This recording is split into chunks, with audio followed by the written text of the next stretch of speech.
Amigos de P1, bienvenidos. Durante un par de semanas vamos a tratar de contarles la rica historia de Miguel Ángel Guerra en el automovilismo europeo. Guerra, uno de los monopostistas por excelencia que tuvo nuestro automovilismo, que en muy pocos años llegó de la Fórmula 4 a la Fórmula 1 nacional. En un solo año que corrió en Fórmula 1 es casi campeón, porque de hecho solamente corrió una temporada y por un punto perdió ese título de 1977, se fue en el 78 a la Fórmula 2 europea y después de 3 temporadas llegó a la Fórmula 1. Fue junto a su nino, de quien contamos la historia en el primer año de P1 en 2017, el otro argentino que llegó a la Fórmula 1 a la sombra de Carlos Reutemann. Hacía tiempo, Diego, que queríamos contar la historia de Miguel Ángel Guerra, que quedó un poco marcado, como mucha gente dice, fue el argentino que hizo 400 metros en la Fórmula 1 luego de aquel complicado accidente en Imola en 1981, en la cuarta carrera de la temporada, que marcó su carrera. Bueno, lo va a contar en estos dos capítulos, uno de los pilotos que fue marcado también por una época dorada del automovilismo argentino, de muchos pilotos especialistas en monopostos que iban a tratar de llegar a Fórmula 1 viajando a Europa. Recordemos, en el 78 y 79 estaban Guerra y su nino, que son los que llegaron a la Fórmula 1, pero también fueron Traverso,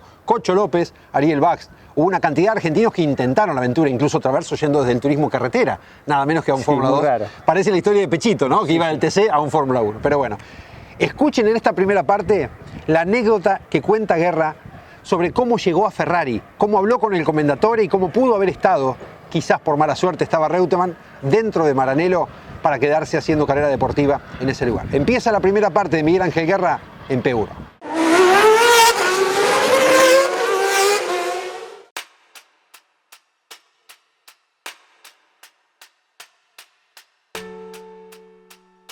En esa época cuando yo empecé, imagínate que a mí, mis padres me compraban el chasis, el Gordo Antelo me puso motor y caja, Rubén Alonso me regaló la goma, el otro me regaló, era todo fácil conseguir, Tulio Crespi colaboró mucho también, mis amigos, era muy fácil hacer una colecta y armar una autocarrera. La Fórmula 4 era promocional, no lo que soy profesional. Creo que ahí está también una de las complicaciones del gran semillero argentino. Ir a una carrera era barata, imagínate que a mí me seguían todos mis amigos del barrio y iban de a 10, de 15. Estaba el incentivo que la Fórmula 1 tenía mucha promoción, estaba en Lole, había dejado ya la historia Fangio. Y el turismo carretera en ese momento era ruta, entonces uno decidía estar más en Fórmula que en los autos con techo. En realidad yo empecé a trabajar con el Gordo Antelo, es decir, yo empecé en su antiguo taller en Bonplan y Soler. Yo empecé en el fondo en un lugar donde había chapista y el Gordo estaba adelante, que él corría hacia los Renault 1093. El chapista se funde, se queda y mi mamá va y le pide que me deje para que yo no me quede. Me gustaba mucho la calle, jugar al fútbol, hacer un montón de cosas, pero obviamente llegó el momento que te decían o trabajar o estudiar antes. Bueno, yo decidí trabajar con el ingrediente fantástico que era el auto de carrera y que me empezó a gustar. Y después, cuando me inicié, ya empezaba la gran era del cambio, que era la Fórmula Junior con motores BM, CU, ISAR, todo, y empezó la nueva era de la sociedad Crespi Antelo con los chasis y Antelo con los motores. Esa fue la gran renovación del parque Fórmula 4, Fórmula Renault. Y bueno, yo empecé con los dos y los grandes experimentos que hice con Tulio, yo siempre con Tulio me río porque hablo constantemente, digo, siempre tentaste contra mi vida porque probé, él fabricó los frenos, él me hizo correr sin un radiador de agua, ¿qué se hizo tantos inventos? La rótula con Porcipol, o sea, hizo unos inventos terribles que yo fui, creo que en ese momento fui el único que probaba esas cosas y entonces hubo una sociedad que ya venía, que yo compartí, es decir, Antelo, Crespi, Guerra. Fue rápido, la verdad que mi carrera fue rápido, me adapté muy rápidamente al nivel competitivo, gané rápido y el Gordo Antelo, además de preparador, era un gran motivador. Me hizo hacer los pasos rápidos, salvo hasta que llegué a la Fórmula 1 Nacional acá, donde tomó gran precaución él, pero la verdad que la escalera que yo hice fue espectacular porque no sentí el cambio de potencia, al contrario, fui de menor a mayor y mucho más fácil. Mucha gente me escribe y yo no tomé conciencia de ese momento, y cuando veo que me escriben y me pasan los listados de la carrera, y vemos que somos 30, 35 autos, yo ni me acordaba. qué sé yo, uno funcionaba, yo siempre digo que yo no trabajé para la historia. A mí me gustaba ganar, me gustaba correr en auto y ganar. Fui siempre apático también, no hace falta que lo recalque mucho, pero no me gustaba hacer notas periodísticas porque estaba concentrado en querer ganar carrera y el auto mío. Entonces venía un periodista y ya mi personalidad era un poco áspera, bueno. Y hoy día empiezo a ver, mis hijos me anotaron en el Facebook, me pusieron esto, todo eso, y me empieza a escribir mucha gente que me vio, que me iba a ver correr el autódromo y me cuenta un montón de cosas y bueno, uno se queda asombrado. Yo no trabajé para eso.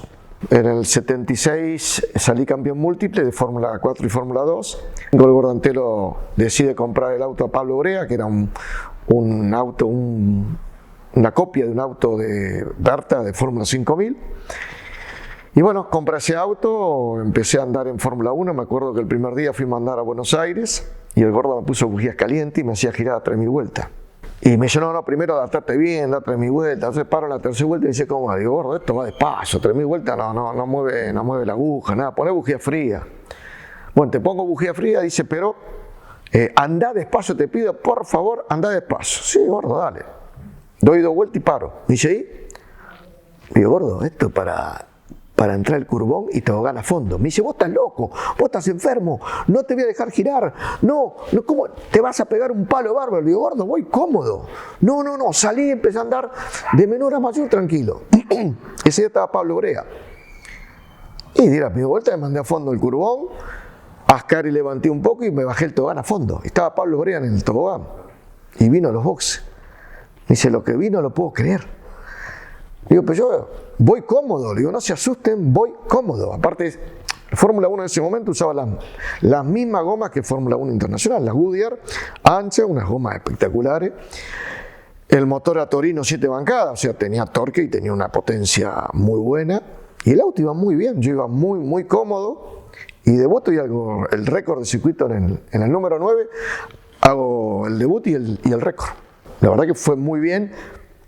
Hasta que me pegué el gran palo en Rafaela, que fue lamentablemente una maniobra que el loco Luis hace un trompo queriéndolo pasar a Pedro Pasadores por arriba del peralte, las gomas frías, el trompo, y ahí nos pegamos todas las cadenas de auto que venían atrás, nos pegamos todas a 260 kilómetros, veníamos fuertísimos, porque encima en Rafaela nosotros le sacamos los alerones para ir más rápido y para poder agarrar la succión.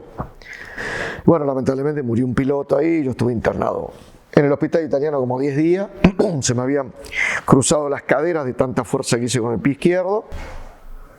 Y bueno, como digo yo, me fueron enderezando los tensores de a poco, empecé a caminar bien, después no tuve problema. El loco Luis nos cita en Arrecife al Gordo Antelo y a mí, y me dice, mirá, yo voy a dejar de correr, ustedes están mejor posicionados en el campeonato que yo, termine el año con el auto mío. Así que el loco Luis dejó de correr ese año, nos dio el auto y bueno, perdí el campeonato por 1 punto en Balcarce.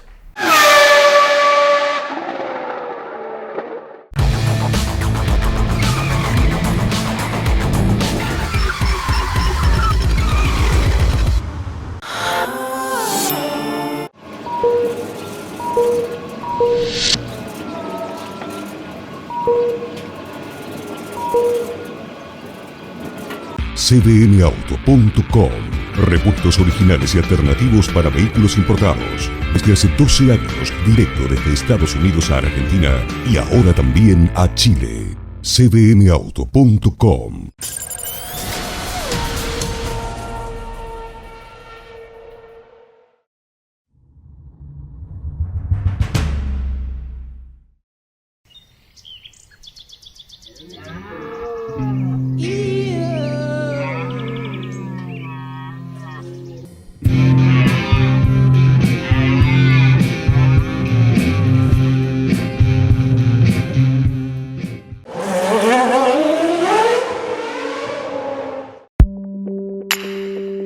En el 78, ahí conozco a Domingo Cutuli, que creo que me lo presentó Flitter, y yo no conocía a Cutuli, y lo voy a ver a Colombre y Sagredo a su oficina, Y me dice, ¿qué intención de tener? Y digo, mira, Domingo, a mí me gustaría ir a correr a Europa. Me dice,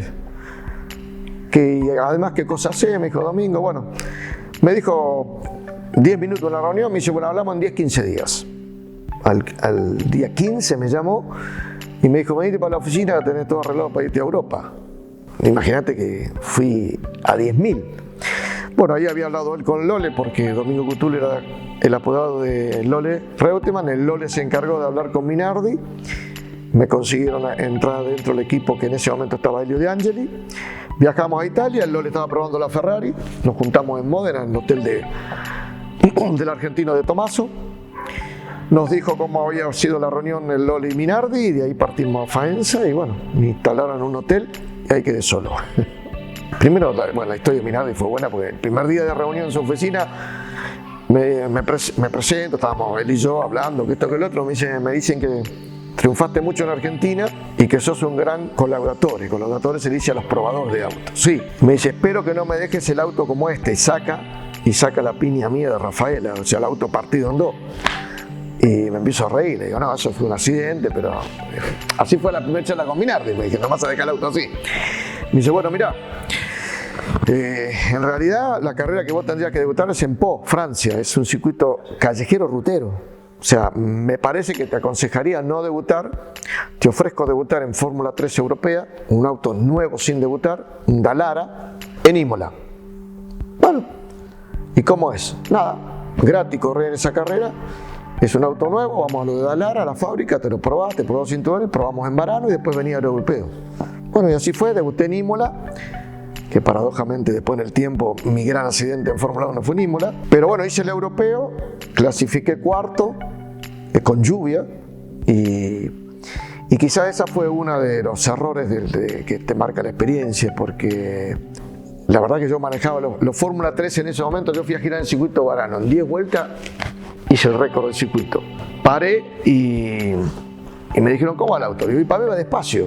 Me dice, pero ¿cómo puede ser que acabas de hacer el récord del circuito? Bueno, digo, esta es la comparación de un Fórmula 2 que yo manejé en Argentina, el Fórmula 2 argentino. Nuestra Fórmula 2 iba más rápido que un Fórmula 3 europeo. ¿Y por qué digo la equivocación? Porque el europeo de Fórmula 3, quien salía campeón, iba directamente a la Fórmula 1. No, estaba como becado ya eso. Pero bueno, también yo entre mí dije, si ando también en la Fórmula 3 europea, me voy a la 2 y los mato.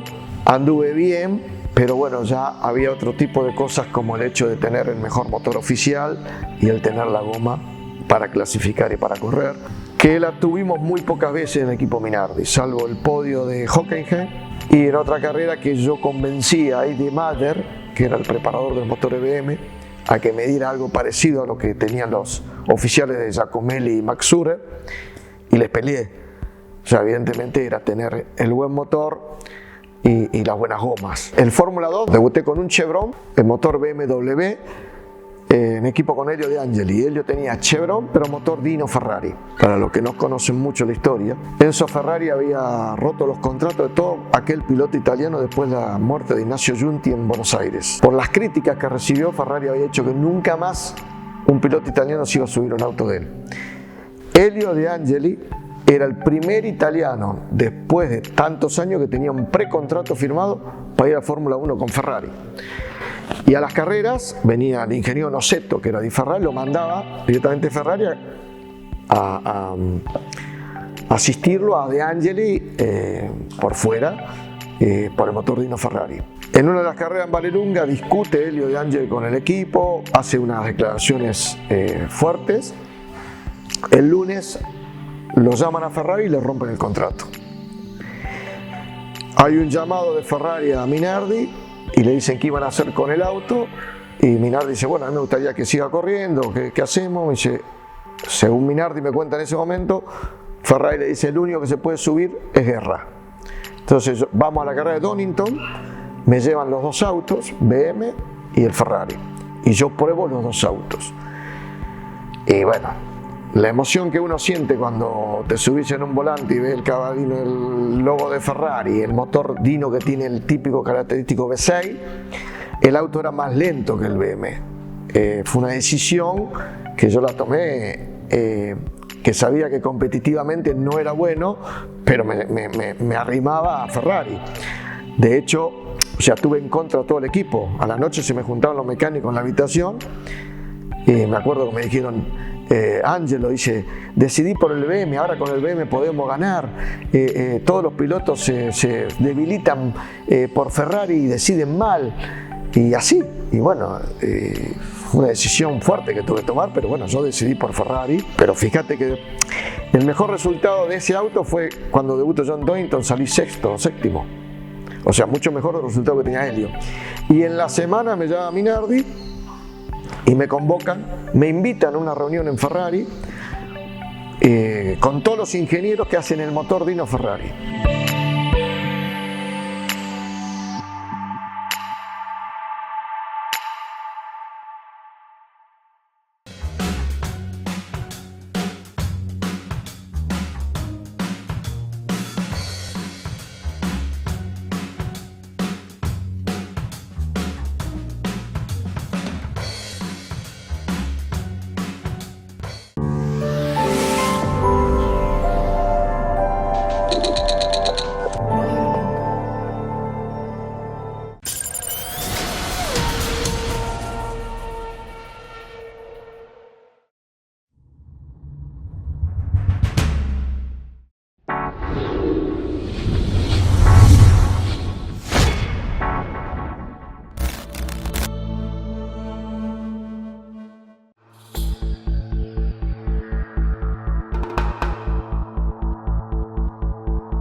Me voy, me acompaña a Minardi hasta la puerta, me dice, bueno, dice, si te llegan a preguntar, tenés un contrato firmado conmigo. Le digo, bueno, está bien. Yo en ese momento no caí que era, pero bueno. Llego, entro, me atienden en una mesa redonda, eran como 5 o 6 ingenieros los que hacían el motor Ferrari. Me pedían que le dé una idea de qué hacía falta para que ese motor sea competitivo y ganarle a los BMW. El motor Ferrari V6 era un motor que tiraba 14.000 vueltas, o sea, abajo no prendía nada. Le doy toda esa pauta de lo que me parecía a mí, lo que se tenía que trabajar. Termina la reunión, digo, bueno, termino acá. Me dice, no, espere un segundo que ahora lo va a recibir el comendatore. Y bueno, ahí se me llevé. Dije, ¿y ahora qué hago? Esta es la posibilidad de mi vida de jugarme. Ante este tipo le tengo que decir, de acá no me puedo ir. Así que bueno, me llevaba hasta la oficina y se abre la puerta y en el fondo su escritorio, que uno lo podrá ver en las películas, la imagen de él, todo de traje oscuro, corbata oscura, anteojos súper oscuros, avanti, avanti, me dice, bueno, fui caminando hasta ahí, me dio la mano, me dijo, sentate, me dice, conozco toda tu trayectoria de Argentina, dice, corriste en todas las fórmulas, ¿sí? Dice, me inicié en fórmula, bueno, hablamos de eso, que él conocía mucho. Me regala su libro firmado, me da en un papel que lo tengo, que dice, el señor Guerra es autorizado a entrar en pista siempre. Fecha de ese momento, lo firma y me lo da. Me dice, cuando quiera venir, la pista está a disposición. Me regala un bolso y yo digo, no puede terminar la charla así. Y le digo, bueno, commendatore, le digo, me gustaría ser su collaudatore. No le dije quería ser piloto, digo, me gustaría ser collaudatore, probador. Y en ese momento se saca los anteojos, que yo dije, ¿qué habrá entendido este viejo entre mí? Digo, le habré algo en dialecto que se sacó los anteojos, me miró firmemente a los ojos y me dice, quello non si può sapere, quello non si sa mai, me dijo. Como que puede ser o no puede ser. Digo, bueno, estoy a su disposición. Estaba loco yo. Cuando me dijo eso, ya no dormí esa noche, le conté a Minardi y a Giacomo Caliri, que era el ingeniero nuestro, pero que estuvo muchos años con Ferrari, y le digo, me pasó esto y esto. ¿Por qué se sacó los anteojos? Me dice, con muy poca gente se saca los anteojos. Solamente se saca los anteojos para mirarte cuando lo ponen en crisis. ¿Qué es eso en crisis? Me dice, cuando quiere estudiarte, tu expresión, si es natural o espontánea, te quiso conocer más. Cuando salgo me llevan a recorrer la fábrica y me topo con el Lole en la fábrica. Me dice, Lole, ¿qué haces acá? Digo, Lole, me invitaron así, bueno, bien, y nada más, se fue. Pero bueno, fue una historia buenísima que bueno, no se dio. Seguimos con Minardi, después ya 79 ellos deciden comprar el March, el 792, efecto suelo. Ese auto modifica Calir el ala, modifica abajo 2 o 3 cosas, funciona muy bien. Y bueno, después de ese desarrollo, se lanzan ellos a hacer el chasis Minardi, que yo lo corro por primera vez. Hice el campeonato y llegamos quinto o sexto en el campeonato. Fue muy importante el hecho que yo hubiera hecho el desarrollo del auto Minardi, el primer auto Minardi en Fórmula 2, porque me observaron de Fórmula 1 y por eso tuve el llamado de Osella. Me llaman a una reunión y me anticipan que tienen la idea de quererme contratar para Fórmula 1 y yo le pregunto cuál es el motivo y me dicen, el director deportivo, que en ese momento era Gianfranco Palazzoli, me dice porque es un año de desarrollo en la Fórmula 1 por la suspensión neumática y ellos vieron que hiciste un gran trabajo con el auto italiano. Bueno, ese fue también un plus de entusiasmo, ¿no? Se aceptó en ese momento, había 3 facilidades en ese momento: Copersucar, Tyrrell y Osella. Copersucar no nos convencía por su grado de competitividad y Osella era el que económicamente podíamos llegar porque era muy accesible. Lamentablemente ese año me tocó justo con la pollerita, la suspensión neumática, que bajaban y subían, y eso a los italianos en ese equipo los complicó mucho ese año, y encima ese año entraban los 27 o habían 27 y entraban 24.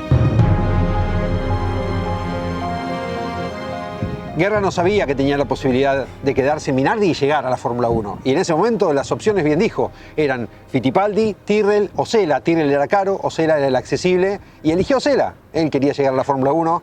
Se había probado a sí mismo y a todos que tenía las condiciones para hacerlo. Y creo que la referencia que más nos deja de este primer programa de la historia de Ángel Guerra es eso que pasó en su primer año, en el 78 con Ferrari, ¿no? Sí, es impresionante lo que significa y lo que significaba Enzo Ferrari en esa época. Era como la brújula que podía marcar a la carrera deportiva de todos los pilotos, y lo cuenta Guerra, lo que sucedió luego de esa reunión para analizar el auto, el buen resultado con el motor Ferrari, y que lo digan, bueno, lo está esperando el comendatorio, o sea, debe haber sido algo increíble que después lo termina confundiendo en la decisión que hay que tomar los mecánicos de Minardi, tratando de convencerlo con otro motor. Realmente algo impresionante cómo ha marcado la historia viva de la Fórmula 1 aún todavía Enzo Ferrari. Y por supuesto la mala suerte que tiene Guerra de estar justo en el Ferrari en el momento que estaba Reutemann desarrollando la 312T2, la goma Michelin. O sea, la verdad es que cayó justo en el momento que estaba Reutemann, de hecho lo contó, ¿no? Salió de la reunión con Ferrari y se encontró con Lole en la fábrica. Lole, sí, pero bueno, Reutemann lo había aconsejado, Reutemann le había conseguido el contacto con Minardi a través de Domingo Cutuli, y eso habla bien de Reutemann también, porque muchas veces se criticó que Lole no había abierto el camino. Y aparentemente era el sucesor nato, y si no era él, era su nino. Había 2 pilotos con posibilidades de correr efectivamente en Fórmula 1. La semana que viene vamos a volver a retomar la historia de Guerra ya entrando en la Fórmula 1, cuando prueba el Osella, cuando van a correr al Long Beach, a Brasil, Argentina, y termina con Imola. Y después una riquísima historia sobre cómo conseguir los recursos en Argentina para seguir en Fórmula 1 y qué influencia tuvo o no la Guerra de las Malvinas. Mauro. Muy buena historia, Sorrero, ¿eh? Muy buena historia otra vez. La semana que viene seguimos la segunda parte de Miguel Ángel Guerra en estos ricos especiales de P1.